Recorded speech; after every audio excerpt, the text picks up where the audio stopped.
पाठांतर्गत मी पुस्तक परीक्षण करणार आहे। या पुस्तकाचं नाव आहे उचकी। या पुस्तकाची पृष्ठ संख्या आहे 16। या पुस्तकाचं प्रकाशन केलं आहे समग्र शिक्षा। या पुस्तकामध्ये तीन कुटुंबामध्ये 3 बाहेर म्हणजे 2 मुली आणि 1 आई राहायची।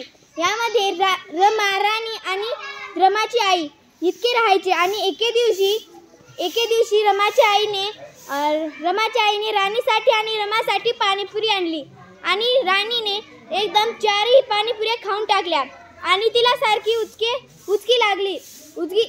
लागू लागली। पण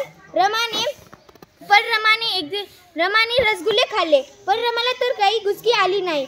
पण एके दिवशी असंच रमाने रसगुल्ले ठेवले होते, तेव्हा ती बघते तर त्या प्लेटमध्ये एकही रसगुल्ले नव्हते। पण राणीने सगळे रसगुल्ले सुद्धा आणि पाणीपुरी सुद्धा खाल्ली, म्हणून राणीला उचकी लागली। यामध्ये मला फार मजा आली। यामधील मला हा चित्र फार आवडला। या चित्रामध्ये यामध्ये असं दिसलं आहे की रमा राणीला काहीतरी बोलत आहे। या चित्रामध्ये मला असं दिसलं। आणि मित्रांनो, हा पुस्तक छोटंसं कहाणी असू पण या पुस्तकामध्ये